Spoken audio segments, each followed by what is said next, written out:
வந்திருக்கும் அத்தனை முதலாளிக்கும் இங்கே வந்திருக்கும் பெரியோர்களுக்கும் என் மனமார்ந்த நன்றியை தெரிவித்துள்ளேன்.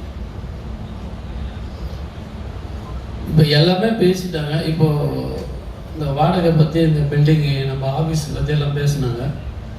இது அந்த காலத்திலேயே இப்போ நம்ம இடம் வாங்கி இருக்கும்போது அந்த இடத்த ஒரு 60% அவங்களுக்கும் 40% நம்மளுக்குன்னு அப்பயே நம்ம தமிழ்நாடு திரைப்பட சங்கத்தை ரிஜிஸ்டர் பண்ணியிருந்தா அதில் நம்ம கன்ஸ்ட்ரக்ஷன் பண்ணி நம்ம சொந்தமாக உரிமை கொண்டாடிக்கலாம். ஆனால் இப்போ நம்ம அப்படியே இருந்துகிட்டே வந்துட்டோம், காலகாலமாக அப்படியே இருந்துட்டு வந்திருக்கோம்.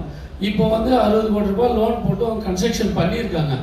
அதுக்கு மினிமம் சார்ஜ் 40% கேட்டாங்க. இப்போ 20% தான் நம்ம தலைவர் எல்லாரும் பேசி 20% கொடுக்குற மாதிரி தான் பேசியிருக்கோம். இந்த 10,000 ஸ்கொயர் ஃபீட்டு இந்த லோன் முடிஞ்சதுமே சத்தியமாக சொல்கிறேன், நம்மளுக்கு தான் சொந்தம். அது எந்த தீய சக்தி வந்தாலும் தடுக்கவே முடியாது. இது மனசில் வச்சாங்க. ஃபஸ்ட்டு இந்த 10,000 ஸ்கொயர் ஃபீட்டு நம்மளுக்கு தான். இப்போ மெயின்டெனன்ஸ் சார்ஜ் லோன் முடிகிற வரைக்கும் தான் நம்ம எதிர்பார்த்துன்னு இருக்கோம். இந்த லோன் முடிஞ்சதுமே அந்த பில்டிங்கு 10,000 ஸ்கொயர் ஃபீட் நம்மளுக்கு தான். இதில் எந்த வித மாற்றம் இல்லை. தலைவர் அதுக்கேற்ற வேலையை பண்ணின்னு இருக்காரு. அடுத்து இதுக்கு முன்னாடி இன்சூரன்ஸ் 2 லட்ச ரூபா போட்டிருந்தோம். இப்போ அந்த இன்சூரன்ஸ் 3 லட்சமாக ஆக்கியிருக்காரு நம்ம தலைவர்.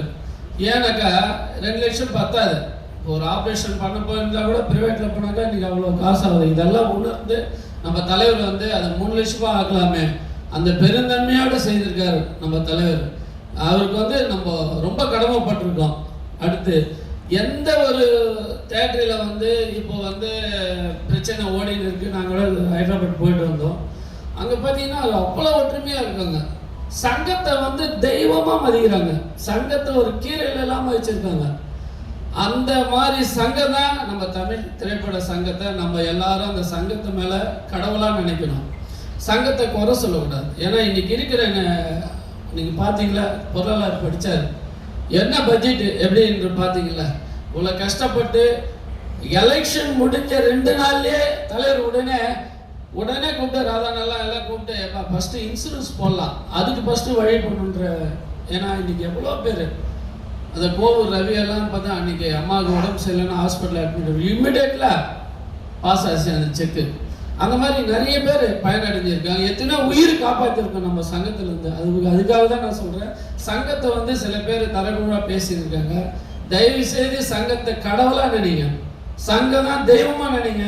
அந்த ஒற்றுமை எண்ணிக்கை ஓங்கி இருக்கும். அடுத்து இந்த தேட்டர் பிரச்சனை கண்டிப்பாக ஒன்றும் பிரச்சனை இல்லை. சின்ன திரைப்படம்லாம் தேட்டரில் படம் போட தான் மாட்டுறாங்க. என்ன பண்ணுறது, நல்ல படம் தான் ஓட்டுறாங்க. கேட்டாக்கா எங்களுக்கு வருமானம் இல்லைன்றாங்க. இதுக்கெல்லாம் ஒரு வழி பண்ணியிருக்கோம். இப்போ 10ஆம் தேதி எல்லாம் இன்னொரு மீட்டிங் இருக்குது. இந்த ஓடிடி பற்றியெல்லாம் பேச போகிறோம், நிர்வாகிகள் பேச போகிறாங்க. நல்ல கண்டிப்பாக இதுக்கெல்லாம் ஒரு நல்ல வழி.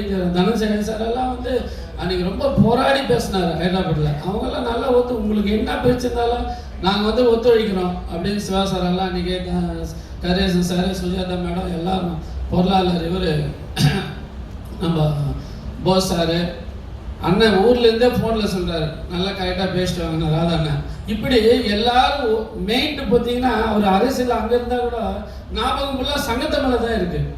இப்படி ஒரு ஒற்றுமையாக இருக்கும். நம்ம கண்டிப்பாக நல்லது நடக்கும். எதிர்பாருங்க, எந்த பிரச்சனை இல்லாமல் கண்டிப்பாக செய்வோம். நன்றி, வணக்கம்.